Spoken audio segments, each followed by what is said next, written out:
Hello, and welcome to 2 Dancing Clams. This is a Blender 3.4 tutorial showing how to create and animate a coiled spring. I started this tutorial because I thought it was an interesting challenge. Along the way, I developed some nodes and a new procedure that makes the animation a snap. There are also a couple of new tips for handling curves included as well. The first part of this video shows how to construct the spring, and it's standalone. You could watch that and stop. The second part shows how to animate it and is dependent on my group nodes that can be downloaded from Gumroad for free. Check the links below. Keyframe animation is great and is the go-to choice for most situations. Geometry animation, however, provides flexibility and power that keyframing just can't. So in this video, the movement of the spring is controlled by these timestamps. And instead of putting in a manual keyframe, I've put in a variable. So T2, for example, is when the spring hits the ground. Maybe I decide that's happening a little too slow. So if I back this off, I can make it touch the ground on, say, keyframe 18. Or I can make it touch the ground later. What this does is it separates out decomposing the motion of the spring into discrete steps and the exact timing of those steps. I could make these dependent on a sine wave, so all I have to do is change the number of frames per cycle and everything would adapt. It's wide open, really flexible. The other thing is, if you have parts of your geometry that are interacting with each other, you can control them from the same place. So for example, if I want the spring to travel around a triangle rather than a hexagon, I can just say, okay, I only want 3 sides on my object. And then I also have to go back here and now my spring is traveling around a 3-sided object. It's possible there's an easy way to handle this in keyframing, but I've never discovered it. And of course, the more intense the object you're creating and the more intense the animation of that object, the easier it is to do it from inside the geometry nodes themselves using a procedure like this, rather than having the keyframes and this hideous editing task every time you want to change the timing of something. The project file for this is available from Gumroad. Just follow the link below. These are the steps we'll go through to create the animated spring. First of all, create the flat spiral. It's pretty simple. Next, add a compression point to the spiral. This took me quite a while to figure out how to do, because I needed it to be smooth and I needed it to be under control of a parameter so I could move it to the appropriate place for the spring movement. The next step is bending the entire spring to a curve. Next part, adding straight ends to the curve so the beginning and ending of the path have the spring straight, or otherwise it looks very unnatural.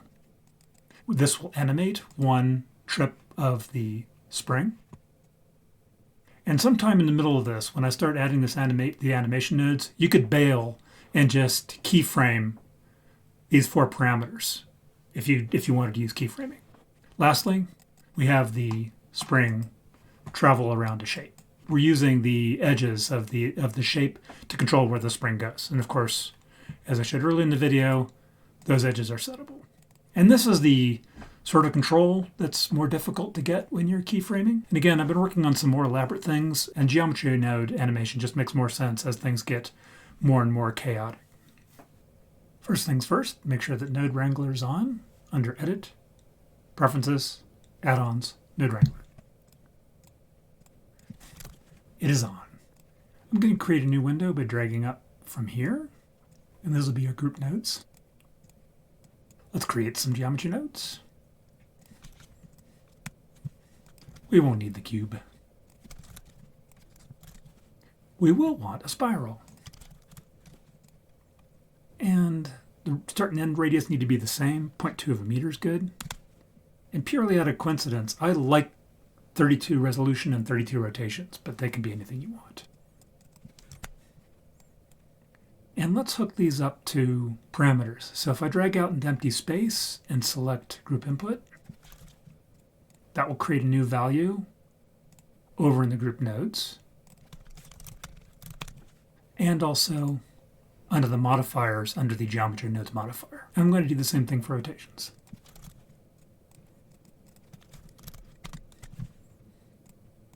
and I want them both to be integers. Now future me knows I'm going to want to save the position and the tangent of this curve, so let's go ahead and do that now.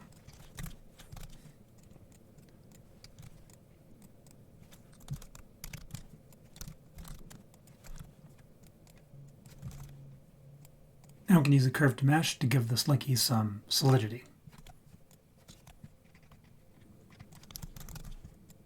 I want the spring to have a flat rectangular profile, so I'm going to use a quadrilateral for that, and fill the gaps. 0.02 and 0.01 do nicely for the width and the height. Now you can see this curve has a bit of an angle to it. That's because Blender applies a curve tilt to the curve. We don't want that. The way you stop Blender from doing that is to set the height to 0. That has the side effect of pushing everything back to the origin. But we can fix that with a set position.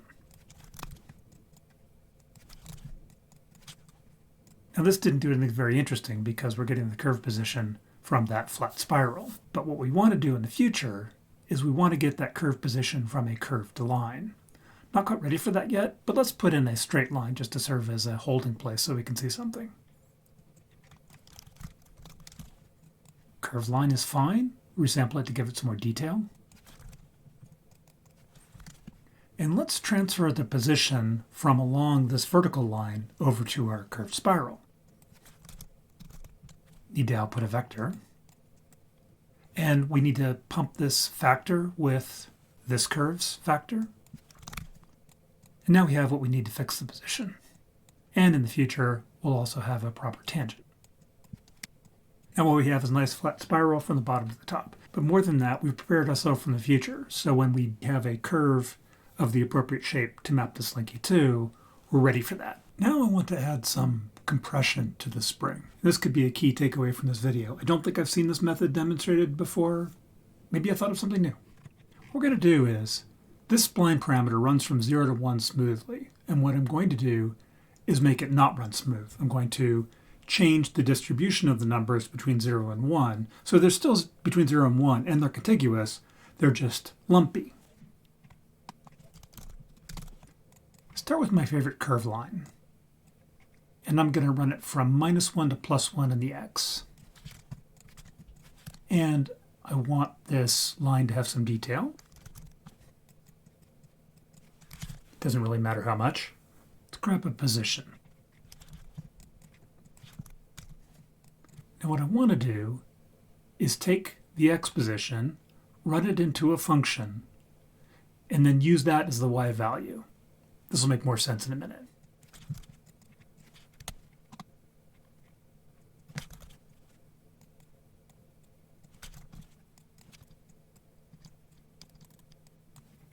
And now we have a classic power curve, x equals y squared.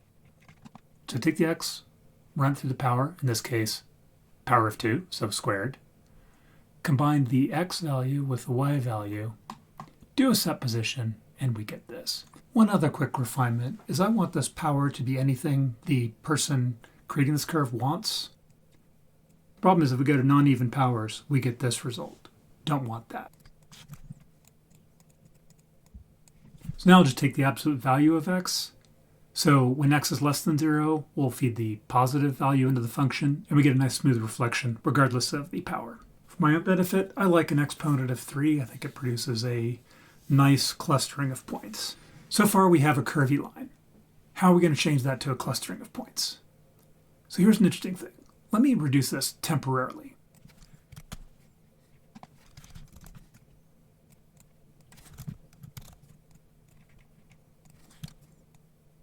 So what I've done is I've replaced the curve with an instance on points. And you can see these lines are evenly spaced along the x-axis. And they are not evenly spaced along the curve. If, on the other hand, I resample the curve while it's in this shape, the points along the curve will be equidistant, and the points along the x-axis will appear to cluster up. The points at the end of the curve are much closer together now in the x distance than the points in the middle of the curve. This is exactly what we want. All we have to do is change the location of where the end of this curve is from way up here to way down here, and we can also influence where that bunching occurs. Let's back up a little bit to get to where we were. That's back to 128. That's where we want to be. Let's quickly add the ability to set the compression position and the compression amount while we're here. This will save us steps later. So if we multiply this power by a number, if we multiply it by 0, we get no compression, and then as the number goes up, we get higher compression. This will be one of the things we want to control in the future. I'm eventually going to control it with one of my animation nodes, but this is exactly where you would hook in if you wanted to keyframe it. The other thing we want to do is change where this point is. That is really easily done as well. Just add a value before we take the power function. So we can make it from one end all the way to the other. Nice.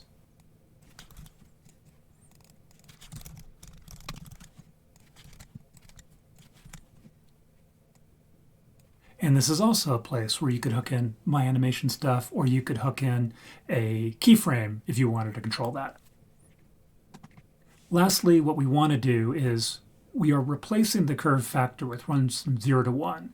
And currently, to make the power function work, we're running it from -1 to +1. So after we generate the value, let's normalize it from 0 to 1. And this is easily done with the multiply add node. And what I discovered earlier is the defaults do exactly what I want. We want to change -1 to 1. We multiply by a half to get from -1/2 to +1/2. And then we add a half to get from 0 to 1. So now we have the curve doing what we want. And specifically, we have the x values along the curve doing what we want. What we want to do is transfer those x values to our spring curve. We want to resample. And this count here is very particular because we're going to be transferring by index. So we want as many indexes on this curve as we have on our spring before we solidify it, because we're going to do this modification before we do the curve to mesh.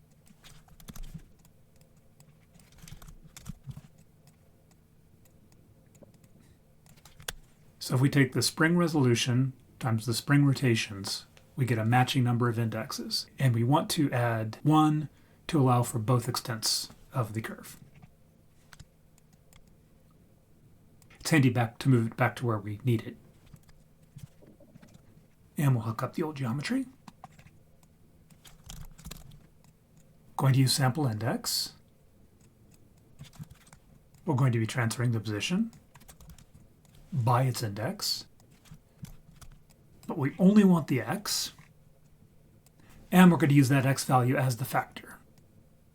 And that's exactly what we want. So again, what we did was we created a function to create a curved line, resampled that line, so now we have the shape of the curve determines the density of the x values along that curve. Then we transfer those x values onto this factor, and we get numbers between 0 and 1, but now they're clumpier, and that's what's using to drive the clumpiness or the compression of the spring. So I did a bit of tidying up and organizing just so I can keep my place. Now let's go for the curve that we're going to place the Slinky onto. Don't need that anymore. Let's go for an arc. And this is, as you can see, is on the XY plane, and I want it on the XZ plane.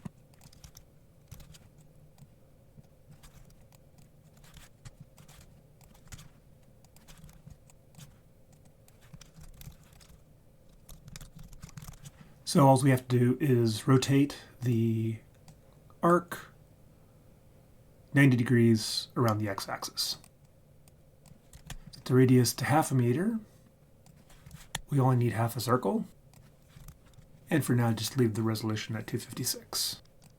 And that's a new curve. Now, you might notice a problem, but it's actually pretty cool. So now the coils are following the curve. It's just that they're not rotated properly yet. To make the rotation work out, we want each coil to be rotated to be perpendicular to this curve. Control-Shift-Left mouse again. So the position, the center of the coil, will be a point along this curve, and the direction will be perpendicular. If you remember earlier, we did save in these named attributes the curve position, which now this is the curve that's feeding that. So we know where each coil should be centered. And we also have the tangent, which is the line along the curve at that point. And we can use the tangent to find the rotation amount. To accomplish this, we'll need a set position and the classic vector rotate. The center of rotation will be the curve position, as we've already talked about. What we're rotating is the position of each point in the current mesh. And I mentioned this on other videos, but I should do this again here. So we save these attributes onto the spiral. At this point, it's just a line. And then we change that line, that curve, into a mesh. And when that happens, each of these named attributes gets expanded to every point from the original curve. So even though we're adding more points, every point on the new mesh springs from a point on the original curve, and that original point on the curve brings the attributes along with it. This is such a handy trick. I can't think of a project where I haven't used it. Now the angle will come from the tangent.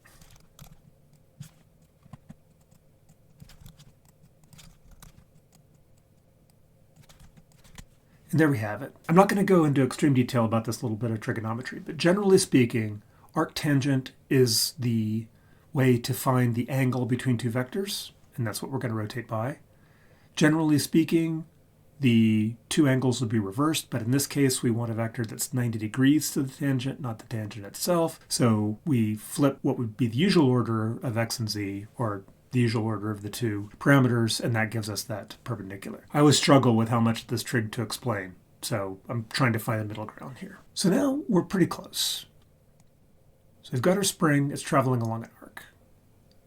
Now, the thing I notice when we're here is the spring immediately starts to follow the arc, and that's not the way these coiled springs work. There's a lot of tension in them, and while that tension is there, they want to form a straight line.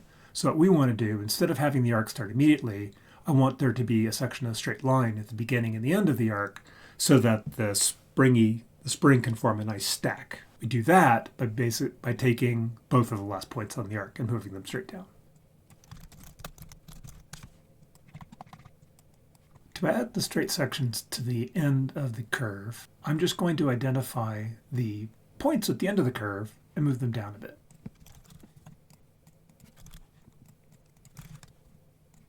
So if the z-coordinate is roughly equal to 0, we're just going to nudge it.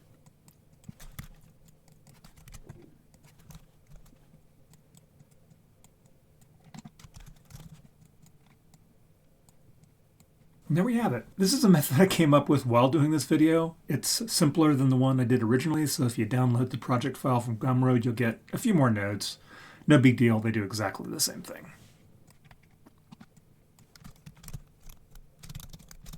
It's important that we be able to adjust the location of the spring along the curve. We can do that really easy with a trim curve.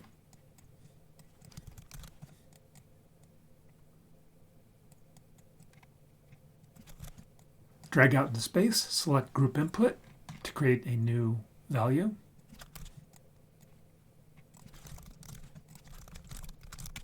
And these are the last two controls that are used to animate the Slinky. Two quick things. I would like it better if the curve moved in the other direction with the end on the right. And it would be easier for almost everything if one end of the curve was on the origin.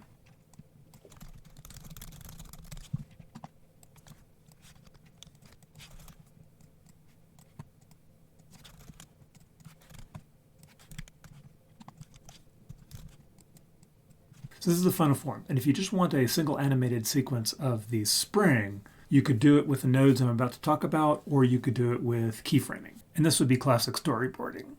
So figure out where everything begins. So zero out the compression amount and move the curve end. That would be time 0. And then time 1, the curve is moving, the compression amount is extending, etc. I'm not going to go through all that step by step. but that's what you would do here. And then you could take those values and you could use them with the geometry nodes for animation that I'm just about to talk about, or you could use them for keyframing. And if you're going to use them for keyframing, then there's no reason to watch beyond this point. I know I'm encouraging people not to watch my videos. I'm such a good businessman. There's a point in every project where I decide whether it's going to be a video or not.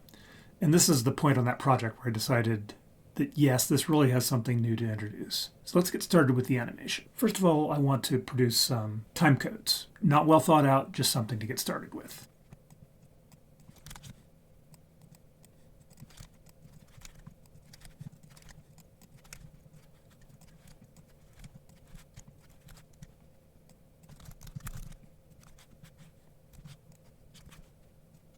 I don't want to get too far into the weeds on how I came up with 4 points in time. If you just want to copy what I did, great. If you want to come up with your own values, I do encourage you to go through your own storyboarding and just play with it. But I will say that the animation nodes I'm about to use will work better if there are 5 divisions in the timing.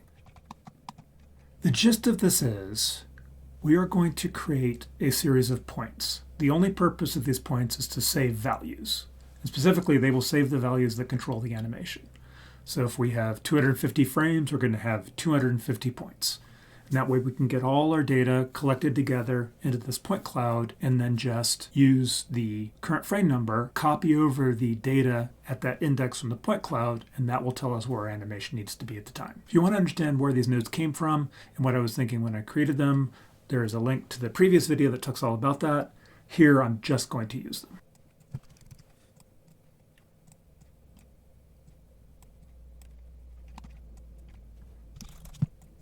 The number of nodes we need is just the number of frames.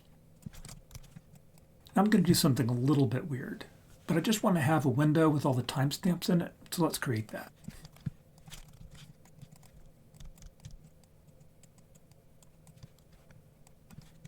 When you hit Control H, it will remove all the unused nodes. So if I just set all the nodes I want to be used and then hit Control H, that just gives me this little window. And it's very handy to have the timestamps and the number of frames because they're going to control everything we're doing. Now the curve start is going to be 0 throughout almost its entire life, and since 0 is the default value, we don't need to care. The only time the curve starts moving is near the end. So if between time 3 and time 4, the curve start will move very close to the end. It'll move to its final position.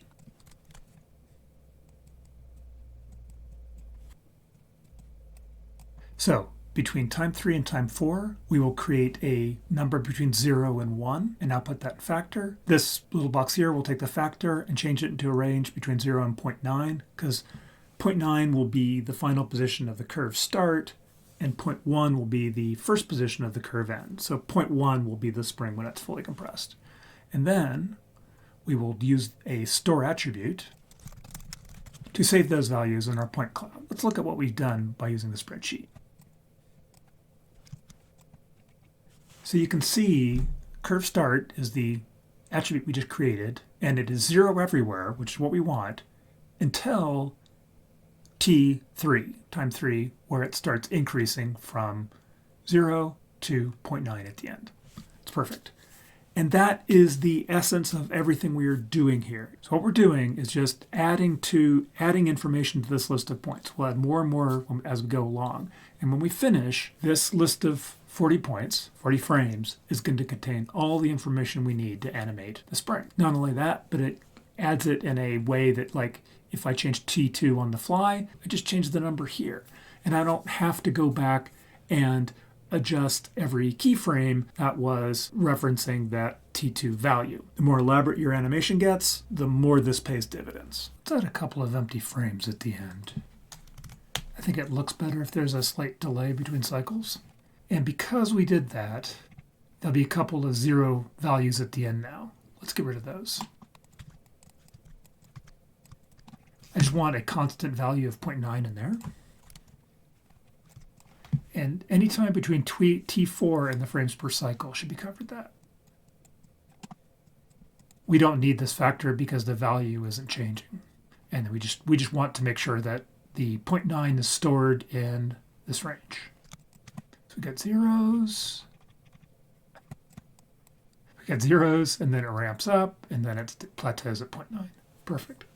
This also illustrates one of the reasons I love this method for doing animation is it's nice to be able to see what you're animating, and we'll do that in a second.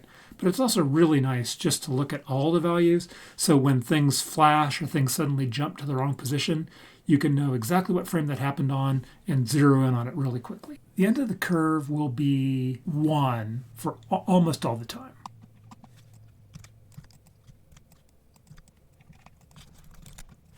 The only place it won't be at its end position is near the beginning when it's ramping up. And that will happen between T0 and T2. And it'll go from 0.1 to 1. So it starts near 0. It ramps up, up until T2. Starts at 0, ramps up until we get to 1. And then it stays there.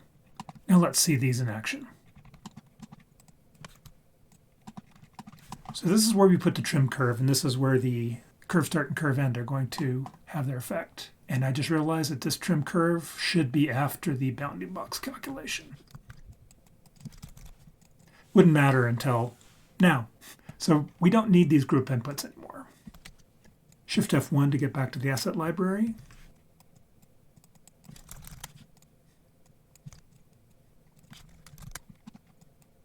Go back to the spreadsheet and kill the viewer. So what these nodes do, and I'm going to hit tab to go inside one real fast.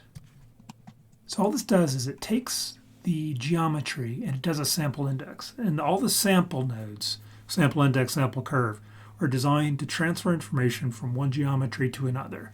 So we have the incoming point geometry. We're going to pull our named attribute out of it, and we're going to put it in the output. And from the output, we're going to copy it into a different geometry. In this case, the geometry of the spring itself. So again, the points accumulate all the values. We copy them over into the curve. And now we should have the beginnings of an animation. And that's it.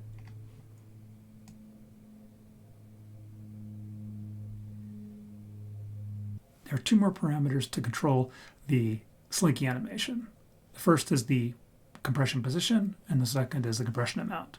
Let's do those right now.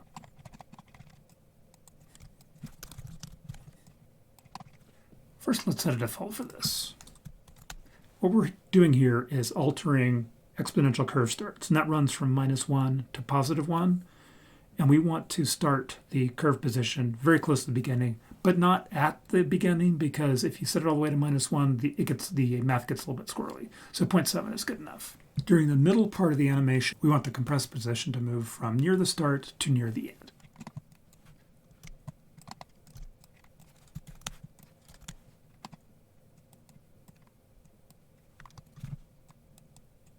So that's from time 1 to time 3, covering the middle part. We will slowly change it from -0.7 to +0.7, and then we need to hold it there at the end.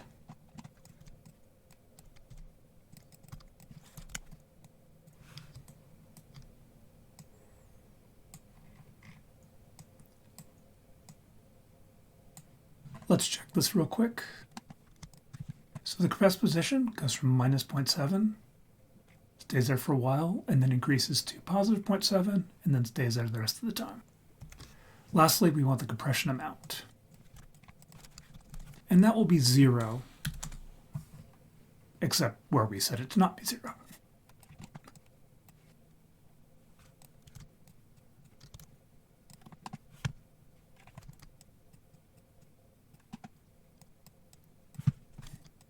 From T0 to T1, this will increase from 0 to 1.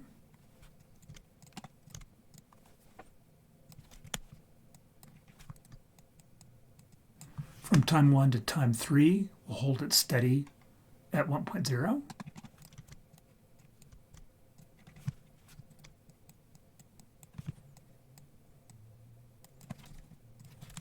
And from time 3 to time 4, we'll let it fall from 1.0 back down to 0. And let's give this a quick check.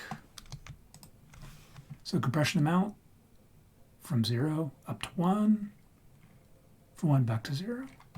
And this is our complete animation. So different people have different ways they like to get information. I deal really well with numbers. I find the dope sheets and things like that kind of mystifying for some things. And for this, it's very handy for me just to see the numbers of what's going on. Okay, let's look these up. So this is where the compression pause goes.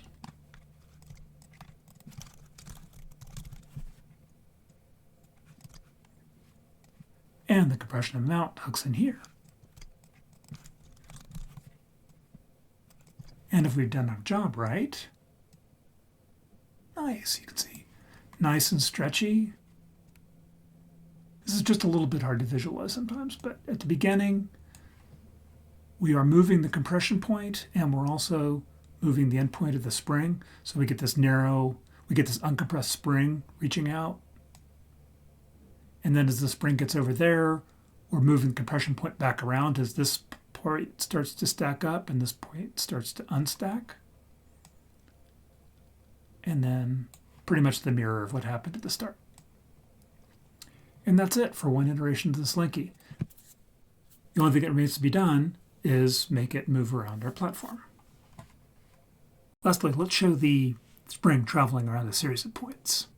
And we can use this cycle size here to help. So what this controls is, within the larger number of frames, where will this wrap? And we want it to wrap at frames per cycle. And the same thing up here. So now, instead of just stopping when we get to the end of a cycle, it'll keep going. I want a curve circle for this. We'll create a new variable and call it cycles. And I think 6 is good. Nice hexagon. And while we're thinking about it, so the total number of frames is going to be 6 times 42. Let's go ahead and change that. Change the start to 0. 6 times 42. And actually, 1 less because we want it to wrap around. So what we want to do is, on the first cycle, we'll be traveling between the first and second points on this hexagon. On the second cycle, we'll be traveling between the second and the third point, etc. So we want to come up with a number to express those values.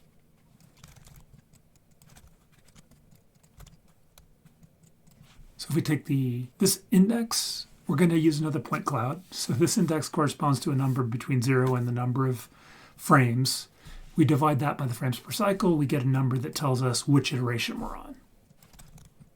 And take that down to the next lowest integer, the starting point and the ending point position. And that's a job for sample index. And that would allow us to move the position of one of the corners from the hexagon to where we actually need it for animation.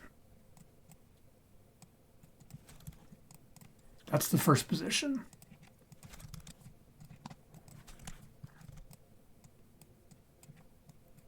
And that's the second one, except, so like when this is 0, this will be 1, when this is 1, this will be 2, etc. But when this is 5, this will be 6. And we don't want it to be 6, we want it to be 0. We want to wrap back around.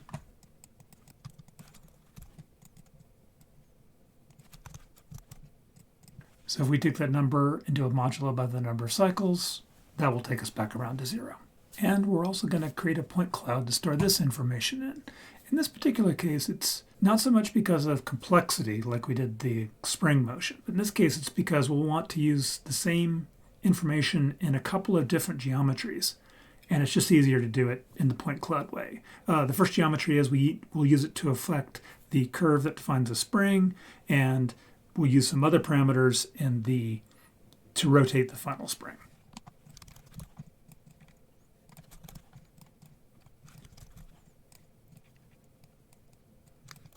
So the frames per cycle times the number of cycles gives us the number of points we want. So we want 1 point for every frame.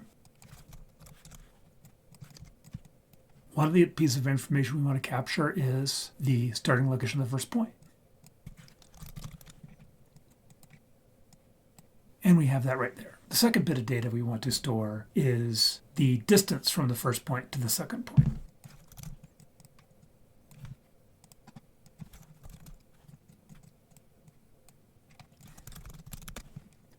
And we'll call that curve scale. So we'll move the Slinky to this, and then we'll scale out to the second point using this value. We need one more value, and that is to give us the direction of travel from the first point to the second point. Subtract the first point from the second point. That gives us a vector that gives us the direction. Separate out the components. And yes, it's our classic arctangent 2. So what this does is it'll take this vector that represents the direction and gives us a rotation amount.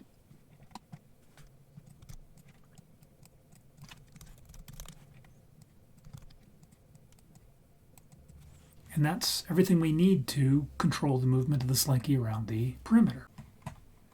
Let's make the hexagon platform visible so we can see what we're doing.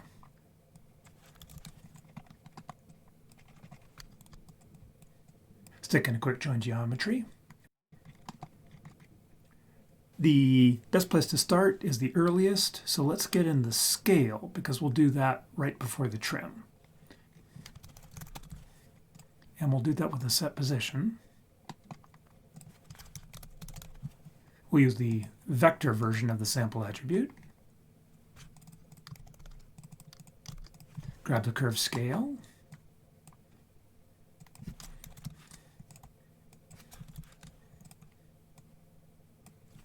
And multiply it by the position. Now, just by happenstance, the way the numbers worked out, we don't see anything. But if we change the radius of the hexagon, you can see it scales appropriately. Now for the start position. Grab a copy of this. And while we're thinking about it, the other thing we're going to want is the rotation.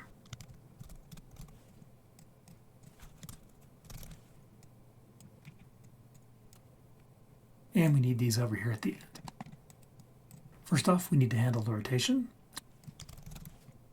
We'll use a set position with a vector rotate. As usual, what we're rotating is the current position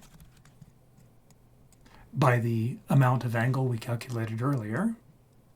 And we'll presume that that's the right direction. We won't really be able to tell until we set the starting location. And that comes from the start position. Gradient offset. And presumably these are the first 2 points. If we sketch through this,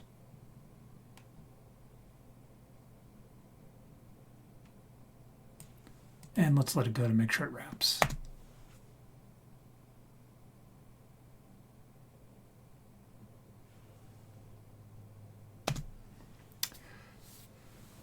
And that is that. I'm not going to do anything with the materials or making the platform real. That's all pretty basic stuff, and I don't want to spend any more of your time. This was a long, strange trip. I learned so much about animation and a little bit more about trigonometry. I hope you enjoyed it as much as I enjoyed making it. The project file for this is up on Gumroad. The tutorial on where the animation nodes come from is also up on Gumroad and should be also the link on your left right now. Thank you so much for watching. So long.